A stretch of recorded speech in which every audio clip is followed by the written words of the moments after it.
Bonjour, bonsoir à vous tous. Anawim Télévision veut vous accompagner ce matin au cœur de la neuvaine à l'Esprit Saint avec une odyssée réflexive, précise et concise autour de la thématique « L'Église et le pouvoir du laïcat ». L'Église et le pouvoir du laïcat. Nous préparons la fête de la Pentecôte qui nous rappelle l'expansion de l'Église, sa catholicité, son universalité.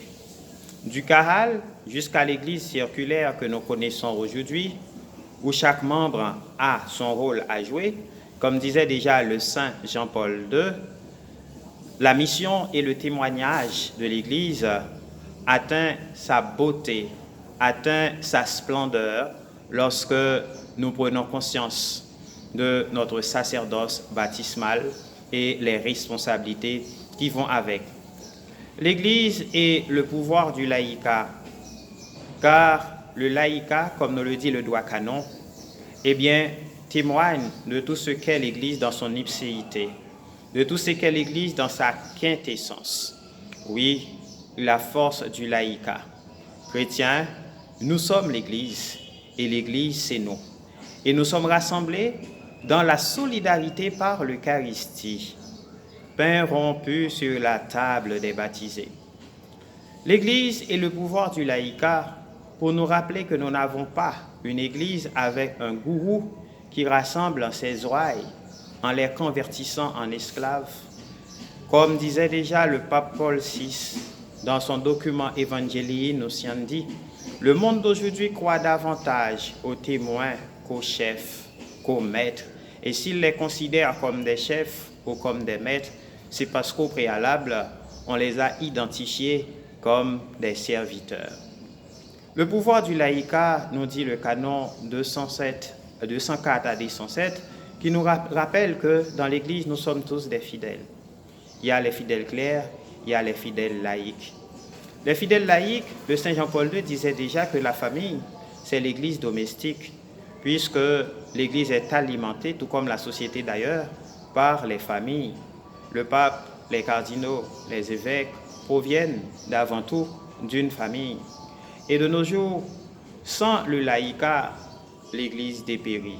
Il n'en demeure pas moins que c'est la force de l'Esprit Saint qui est à l'œuvre. Mais la force de l'Esprit Saint ne réside pas que dans l'Église gouvernante, mais il y a aussi l'Église gouvernée.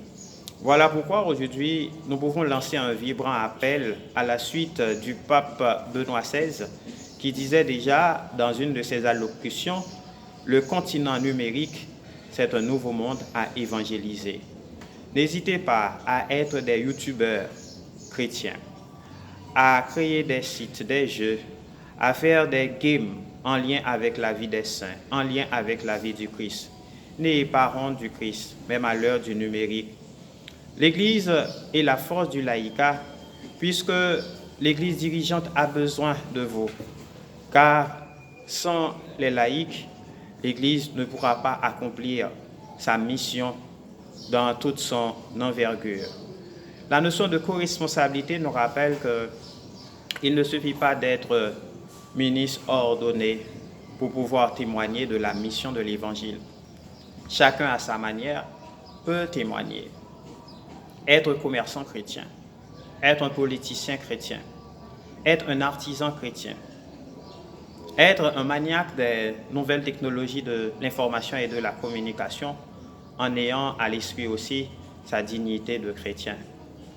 Le Saint Jean-Paul II a claironné que les laïcs ont leur place. Le Concile Vatican II avant lui avait déjà souligné la place du laïcat. Notre manière de témoigner de l'Évangile aujourd'hui, revient avant tout par notre idéal baptismal. Qu'as-tu fait de ton baptême? Qu'avons-nous fait de notre baptême?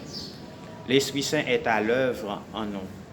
N'hésitez pas à approcher votre curé pour lui dire quelque chose que vous aimeriez qu'il soit à l'œuvre dans l'Église.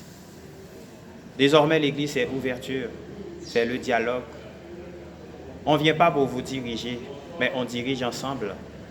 On coordonne avec. Comme on a cette coordination au cœur de la Trinité, Le Père ordonne, le Fils exécute et l'Esprit Saint coordonne. N'ayons pas peur de dire qui nous sommes. Nous sommes du Christ. Nous sommes chrétiens. Nous sommes de l'Église catholique apostolique romaine. Catholique apostolique romaine avec ses notes caractéristiques. Une, sainte, catholique et apostolique.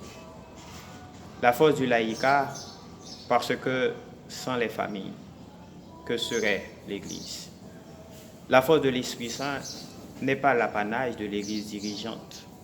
C'est d'abord l'affaire de l'Église dirigée, car celui qui dirige provient avant tout d'une famille. Cela nous rappelle ces paroles d'or de saint Augustin à ses ouailles. J'ai peur de ce que je suis. Pour vous, je suis évêque, mais avec vous, je suis fier parce que je suis chrétien.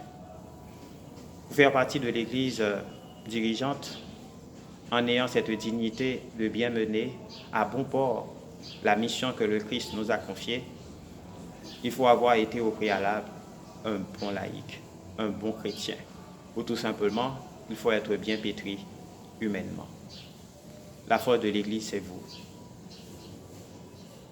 La force de l'Église aussi passe par la demande des vertus de l'Esprit Saint. Vivons vertueusement en ayant à l'esprit que nous cheminons sous la guidance de l'Esprit Saint. Bonne neuvaine à l'Esprit Saint. Union de prière pour Anawim Télévision.